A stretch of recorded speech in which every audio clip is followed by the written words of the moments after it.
depois vem eu com aquela história, nós gastámos não sei quantos a ir limpar os aceiros e diabo 4. E eu olhar para aquilo e pensar, desculpa, eu estive ali há poucas semanas.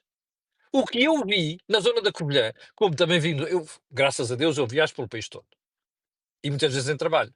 Bom, bem, eu às vezes olho para as coisas e digo assim, e bem, como é que não quer ver ao meu lado? Isto, se eu pegar aqui um fogo, isto vai tudo.